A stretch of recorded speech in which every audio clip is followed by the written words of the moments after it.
Do you have something ready for him to take him somewhere? Man, I told them that I'm from the south. I eat like Andhra chili and ghee roast. A few moments later. You eat this, then I'll watch. Do you order from Zomato? Hey, isn't there a way I can get these recipes? Okay. Yeah, we'll send it to you. Okay. So we put it on Swiggy. Yeah. And then we'll charge you a commission for that. We charge Just commission. kidding. I know.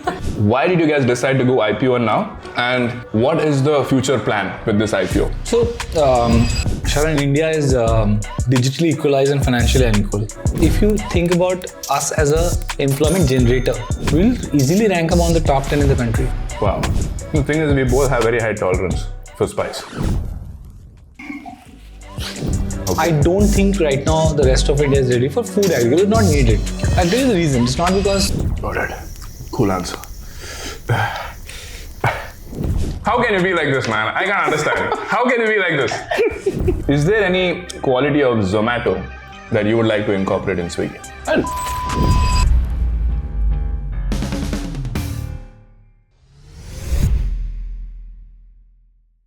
Hey guys, welcome back to another episode of the One Person Club Show.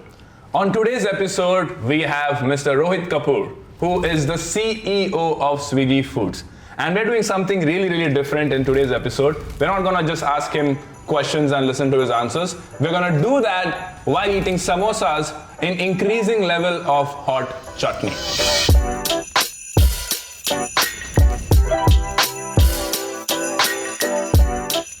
Fantastic. So shall we begin? Yes. Let's go with one samosa each.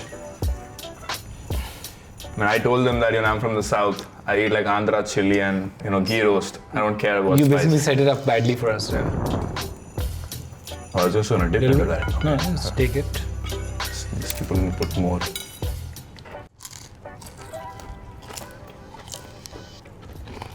Cool, let's start with the first question. So, Swiggy has been around for almost 10 years now. So can you talk about a little bit about the history of Swiggy? Like how did it begin? And what has been the changes that Swiggy has brought forward in the customer experience of Indians when they think about food? So much to talk about, but I'll give you the 4 or 5 high points. Yeah. So Swiggy actually started as a logistics play.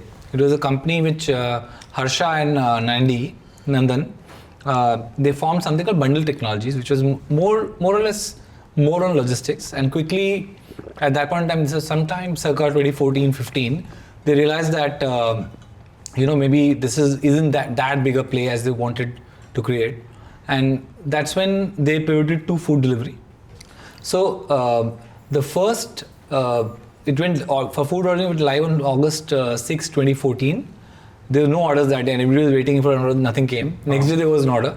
So we celebrate our foundation day on actually August 7th, when the order did come. I think interesting part was, till then, nobody was doing full stack delivery. So I think that was the biggest change where they said that the only way to grow this market is to not just be a discovery platform where you just list restaurants and then the restaurants figure it out. It was very broken. But to do the full stack where you own the full delivery, you own the full customer consumer experience. And that point in time simultaneously in the world, because it's often debated, this model existed in the world. And that's not true actually. Okay. This model was concurrently being experimented in 2-3 places and nobody had a set model that time. So in a way, Swiggy pioneered the full stack food delivery model in India. It'll be wrong to say that we are the only ones doing it globally, but it'll be fair to say that it was a genuinely innovation which came out of India. I think that was one big thing. The second was again quick commerce, which as we see it today. Yeah. It was again pioneered by Swiggy, where it started with Swiggy stores. There are multiple formats. The interesting part is that we have a very strong tinkering mindset. So we launch something, the moment we see consumers reacting in a certain way, we tweak it, change it, turn it, but as soon as there's consumer love, we double down and scale it. Cool, let's go for the next one. I think this time let's eat more. You go ahead. You eat this, then I'll watch. He's like really testing it out, saying like, ये आदमी खा नहीं रहा है, ठीक से.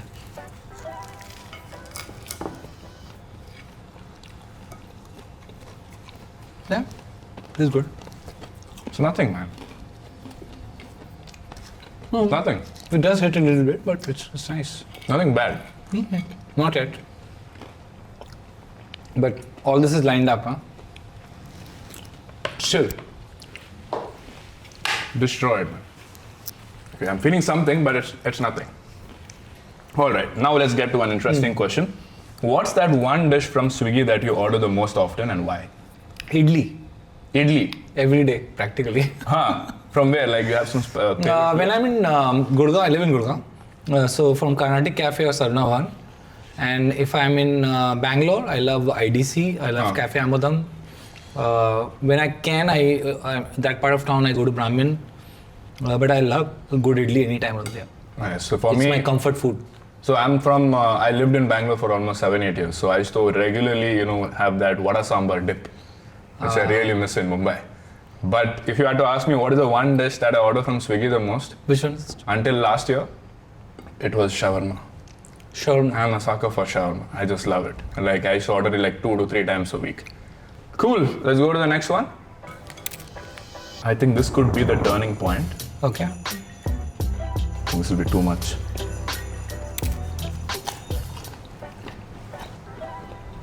The next question is, do you order from Zomato? No. You've never ordered? No, I've ordered once or twice to test out features and all. Okay. I don't order in general. Yeah. Yeah, so me personally, I'm also a Swiggy guy. And the reason is not because, you guys give more discounts or anything. It's always like a price war. But the reason is that I like simplicity in UI, right? So the Swiggy UI always felt simple for me. So I automatically built that loyalty with Swiggy for ordering online food. But when it comes to booking restaurants, I automatically just go to Zomato for some reason. How are you guys making money there? So I'll explain. So let me first of all what all the consumer can do. Okay. Because it's not just about how we are making money. So you can discover, you can look at ratings, you can book a table, you can now even book a VIP table. Then you can. What is the VIP table? The VIP table is sometimes in certain restaurants, like during peak hours, or there are a bunch of restaurants that are so full that they will not normally reserve tables. Okay. But they will do it once in a while. Okay. So one is for the consumer, you want to step out and anything you want to do with a meal, right, is there. So you go right there and you get a bunch of discounts which are given by the restaurants, right? So that's the thing. So basically you guys come up with curated experience with restaurant partners so that we can either get priority access or get a discount for having that experience. And the financial model that we make is very simple. There's a percentage commission that we take from the restaurant. Most of the discounts are actually funded by the restaurant and not by us. Okay. That's this model. Or by some of the financial partners like credit card partners. And on top of that, we have advertising revenue. And then there's some incidental consumer charges like maybe a booking fee or a convenience fee. So it's a very nice business. It's a near profitability. I see great potential because good part is that if you look at penetration levels, we are very low both on delivery and dining out globally. Okay. So just to give us a simple number, if you think about life and how many meals you take, in a month you will take 105 meals. Okay. Breakfast, lunch, dinner, into 30, 3 into 30. And snacks you sometimes have it, sometimes don't. So we'll take a half, let's say 1-2 days. So 105 meals. Today, ordering in or dining out is 7 out of the 105 in India. And I'm talking metro urban. You're talking it? Metro urban. Metro numbers. urban. Okay. 7, 8 in that range. So 7 out of 100 meals is either ordered from outside or I go outside. Or you go outside and have it, which is basically not kitchen cooked food. Okay. But that number I think is way off for me. 60 plus in Singapore, 30 plus in US, 40 plus in China. Any society is releasing these numbers is like a multiple factor of this. Okay. So the headroom for both the businesses, it's quite interesting from a penetration standpoint. Interesting. Cool. So there's a lot of headroom. Cool. Let's go to the next one. Okay. I have to go to my next So that one. we don't mix it up, place it here. Yeah.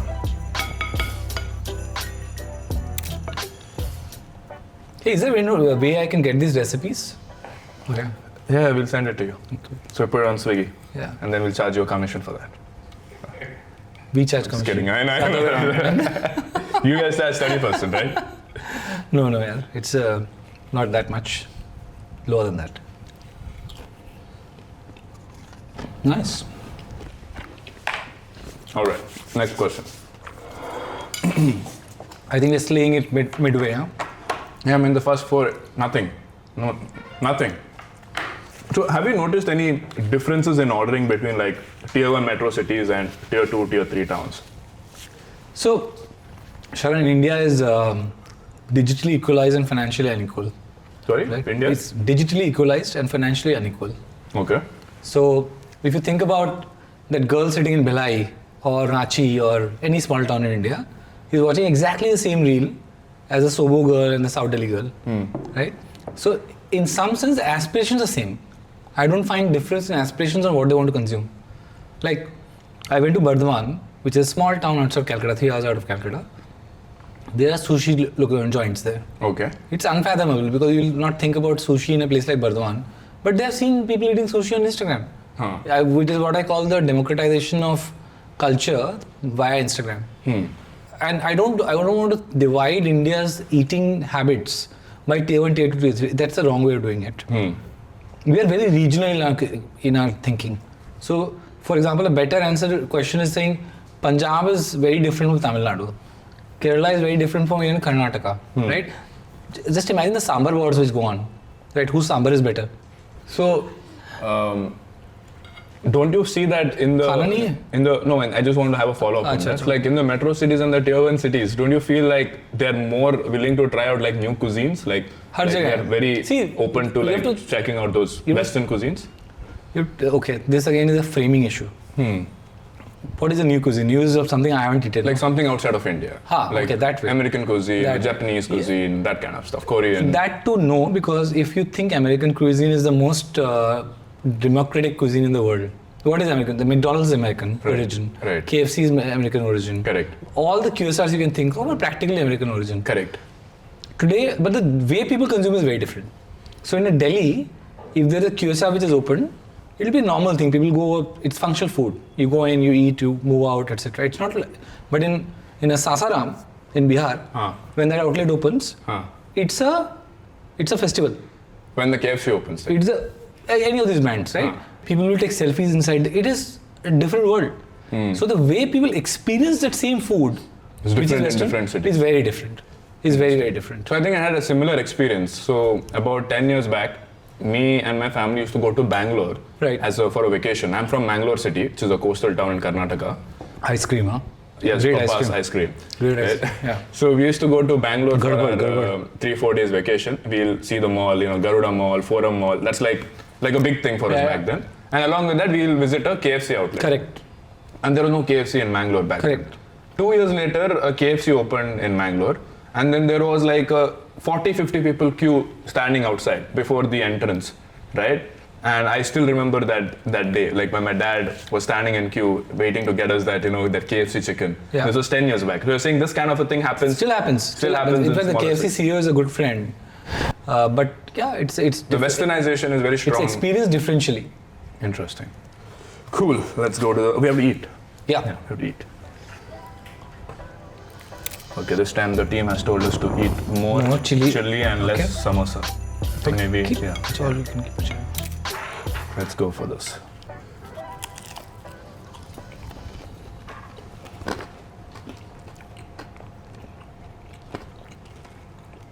The thing is, we both have very high tolerance for spice. But this is nice. It's stinking. This is spice. It's stinking a little bit. First real challenge. Yeah. I think this should have been the first one. I think so. All right. So you're eating the ice cream. Yeah, I think why not? You're cheating. I thought it was not spicy. It was not, but I'm preparing for the visiting. All right. So companies like Amazon are now investing in drone delivery for quicker and faster services.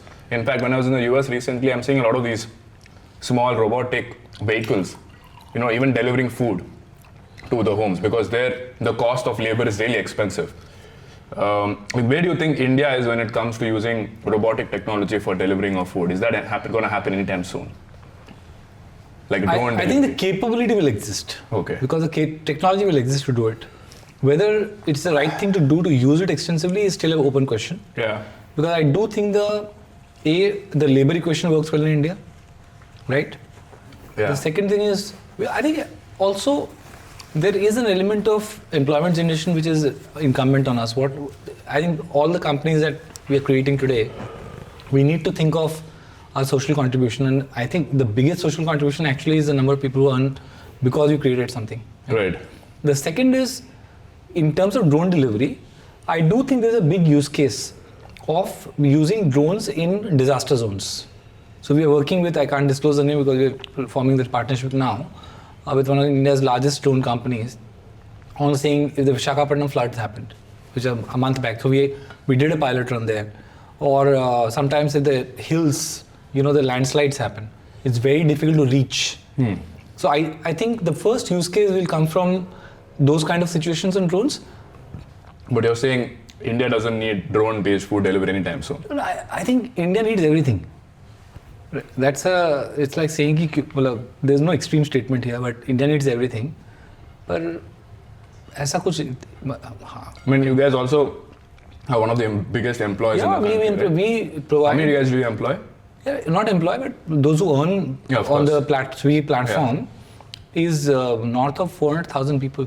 4 lakh people are earning so money. If you think about us as a employment generator or income generator, let's say, we'll easily rank among the top 10 in the country. Wow. Easily.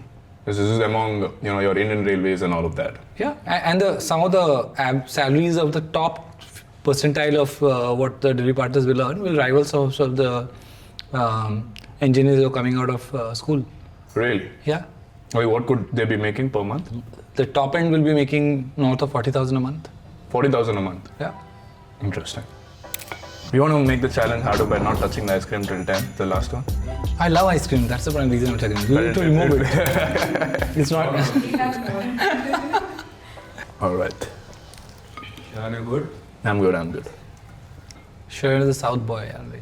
कहाँ से? Mangalore. So Chettinad is very popular for spicy food. Mangalore is spicy? Yeah.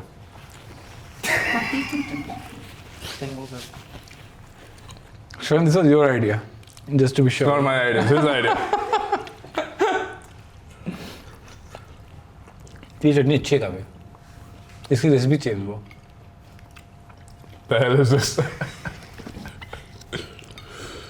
You're not feeling it.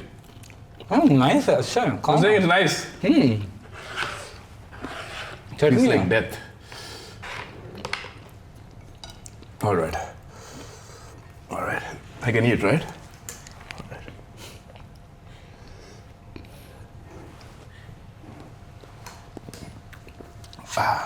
All right. Yeah, this is an interesting question. Is there any quality of Zomato that you would like to incorporate in Swiggy? It's a question about what do you respect about your rival?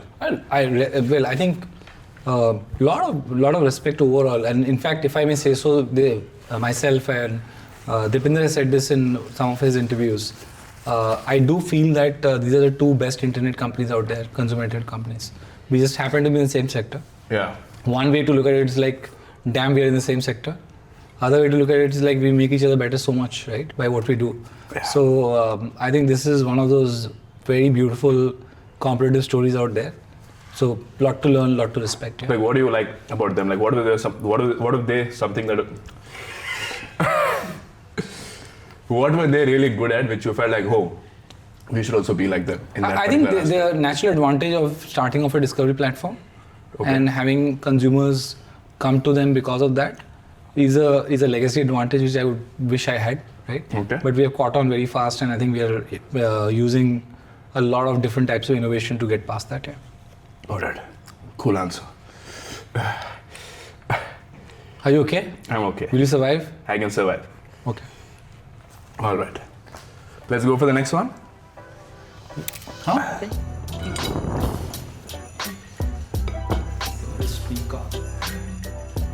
No, I think this one is gonna Burst through. We had just the chutney as well. Now the production is failing. It's not going as per script. What do we do? Drown this man in chutney or something like.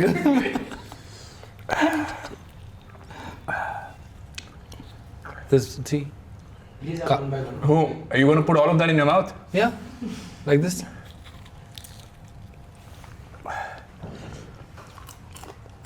चटनी ठीक से लो.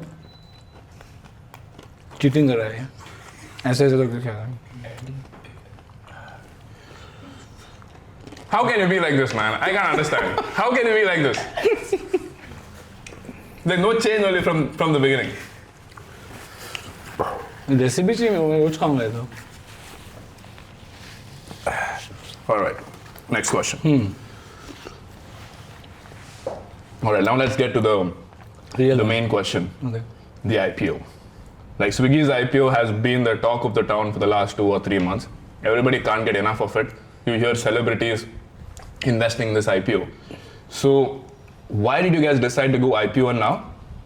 And what is the future plan with this IPO? Like, why are you guys doing this? So why now? I think we've hit 10 years. Some of the businesses are very mature. We are in a comfortable cash position. The food delivery business is profitable. Dine Out is near profitability. Instamart is growing fantastically well. So there's a lot of reasons why go IPO now. If you ask me personally, we as a company are a bit untouched by the. We are like that. We are little sort of. So I don't know if you've read this poem by Rudyard Kipling. Which one? Basically it says that if you treat the highs and the lows the same, right? Your life is okay. Broadly, that's the message. But that's very hard to do, no? I think we as a company are a bit like that. I don't think we get too flustered when we are down. We don't get too excited, too ecstatic when we are doing well. So right now, do you think you guys are doing well? Yeah, I think so. Absolutely. But the hype is more outside. But it's fun. Like in LinkedIn, like if we announce anything, there'll be comments saying, "Oh, it's IPO time." Oh, no, it's not IPO time. It's the normal time of running a company, the way it should be run, right? Because for me, simply IPO is like turning 18. You get a driving license. Right. Nothing more, nothing less. And a set of investors change. You move from private set of investors to public investors. Right. Company goes on. Our job is not to serve investors. Our job is to serve our customers, right? And even there, we think of the company as not a company which is delivering food or grocery or you're booking Dine Out. We are a company which is providing little lifts, little joys, right? The biggest smiles we get is I'll narrate a couple of stories, right? Yeah. So, a player in Calcutta, right? At 6 a.m. golfing tee off, 3 a.m. has, period pain, young player. Okay. And gets, pain patches, delivered at 3:20, shows up for the game, wins the tournament.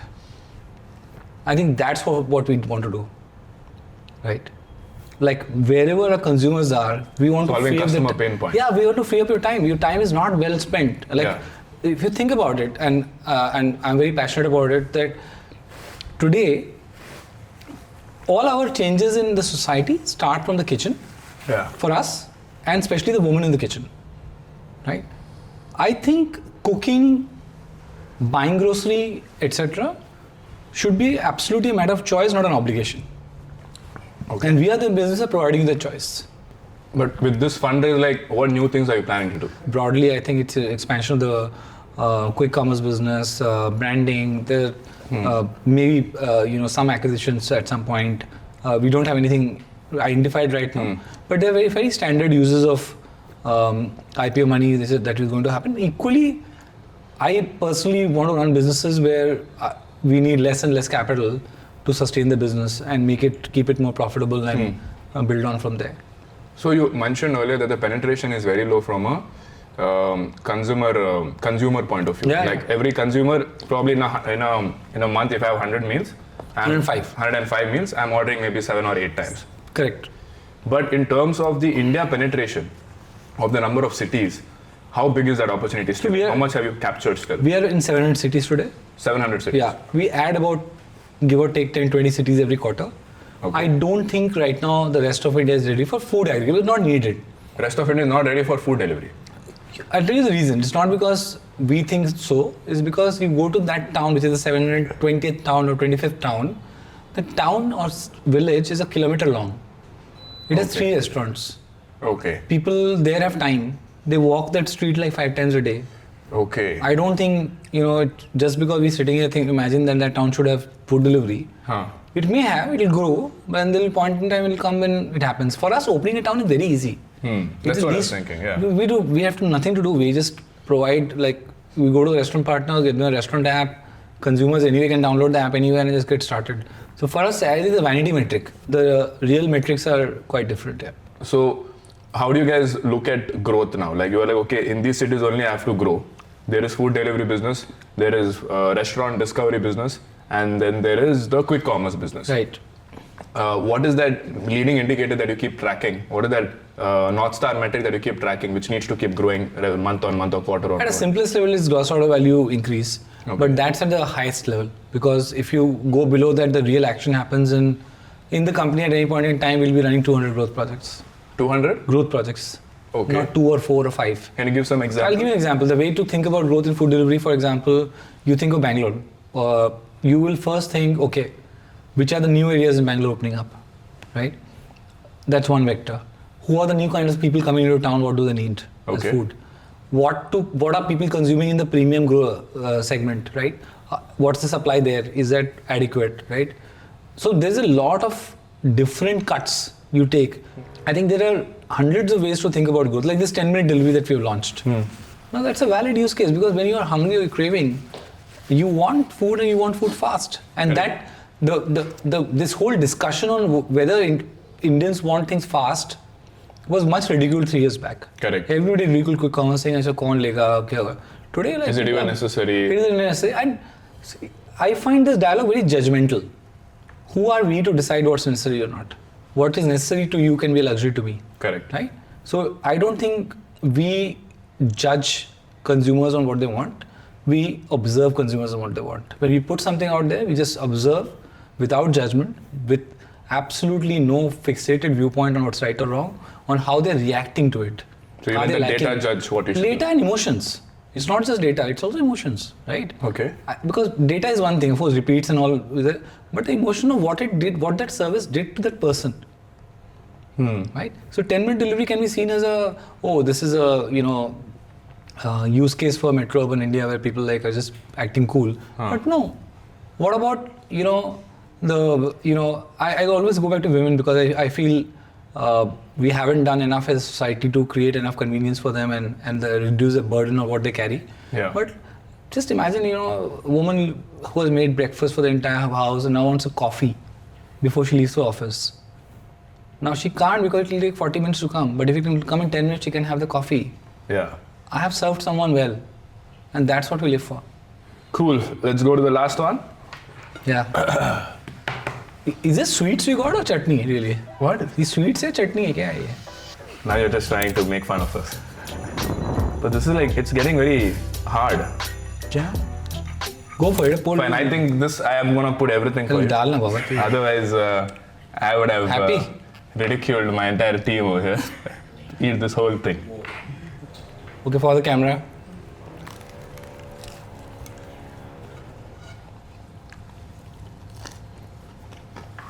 कैसा है?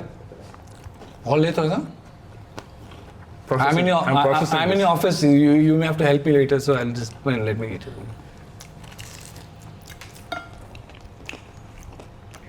Ice cream ना खा लेंगे. Not even sweating, man. How? I like sweet spicy. I told you.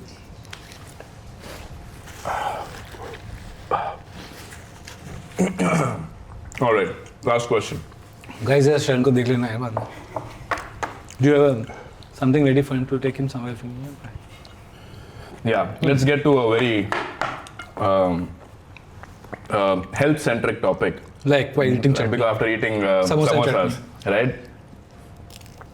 What I've noticed is that, and you can correct me if I'm wrong, once the advent of food delivery apps have come in, people have started ordering a lot of unhealthy foods, right? And that has skyrocketed. A lot of people are, people would argue that, if you had eaten at home, you could have eaten healthy. Like, why are you ordering from outside? It could be unsafe. So, A, do you believe this? Like, the consumption of sugar and carbs in India is rising because of food delivery options? And as a company, how have you guys tried to tackle this issue? So I'll give you my It's a very tough question. Yeah, sure. I'll give you a personal belief, Yeah. and also as a company, what we're doing continuously over here. Yeah. My personal belief is the healthiness of the Indian home cooked food is overrated, Okay. Interesting. right? Just because it's homemade, see, food is not nutritious because it's made where, right? Okay. Food is nutritious because simply what the contents are, as simple as that. Yeah. So if you're having more protein, or you're having less fat and less sugar, Yeah. it's likely to be better. But I grew up in a household where aloo parathas were considered to be the standard daily breakfast. I can tell you 4 aloo parathas every day is not that great, Right. Of course. right? But oatmeal is great. Now, an oatmeal can be had from a food delivery outlet. It depends on what your orientation is, what you like. I think we are a microcosm of society. Correct. We don't create the society, we don't guide the society. हम एक समाज का प्रतिबिंब हैं. And so, once you take a data-based logical frame of discussion versus a casual sweeping linearity, which you simply talk because you're lazy, you haven't really thought about the topic too much, is when these discussions come to the fore like this. We simply are I think the biggest argument I have is we are providing a kind of choices that you just can't generate on your own. So for example, if you are a person who's into fitness and your mom is, let's say, like mine was a typical Punjabi mom, who wants to feed you parathas and all kinds of things every day because that's pure mother love and nothing wrong with that, but because she believes it's the right thing to do. But today at least you can order a protein shake, you can order an oatmeal, you can order some salads. It's a choice you've created for yourself. So I think we are in the business of providing choice. And just see the number of entrepreneurs today who have come up with health food. It is the fastest growing segment. And it will grow faster. My sense is that we are seeing the cusp of an India which is very aware, educated, wants to do things differently. And honestly, I feel good that thank God Swiggy exists, that as a consumer I can say, forget about me running Swiggy. Yeah. But I can exercise choices which are healthier. I can exercise choices sometimes which are indulgent. I can exercise choices which are casual. I can exercise choices which are fine dining. It is all about choice. And maybe one last question before we wrap up. You recently spoke on a panel about work-life balance. Yeah. And you said that you don't need to hustle and work till 3 a.m. to be successful.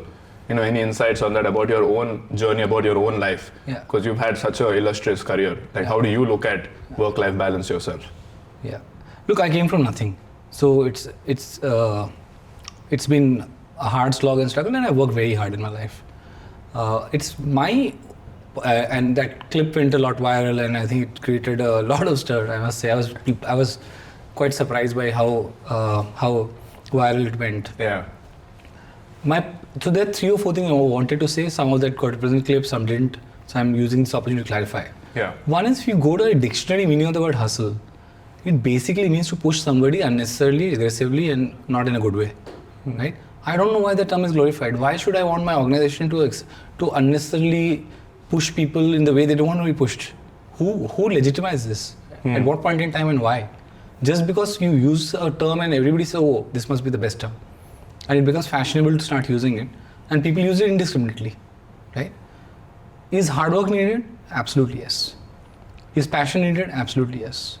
Do you need to go the extra yards? Absolutely yes. Will there be days when you will spend the entire night in office? Absolutely yes. It will happen. So, but what is not needed is craziness. What is not needed is giving up your life completely, saying ki there's only one facet to life. See, life has 5 facets. What do you do professionally? What do you do for family? What do you do for friends? What do you do for society? And what do you do for country? So ratios could be different points in time, but there needs to be some balance, right? Also, I think when we talk about an extreme form of work culture, we are excluding some people by definition. Working women who have children, right? Single fathers. Why is only single mothers? There's single fathers who have a problem, who need to manage their lives better. Because we always take a very gender-based view of who needs a little bit of sort of different adjustment to their work profile. In Indian offices, have you seen how much time gets wasted in chai sutta? Yeah. And how many times a day? You just add all that up. right? It is not funny, right? And then you'll have like 3-hour lunch break. You'll have chat sutta with every person you know. You'll gossip about everyone. And then raat ko like 9 p.m. you're posting saying like glorious day, burning them or whatever.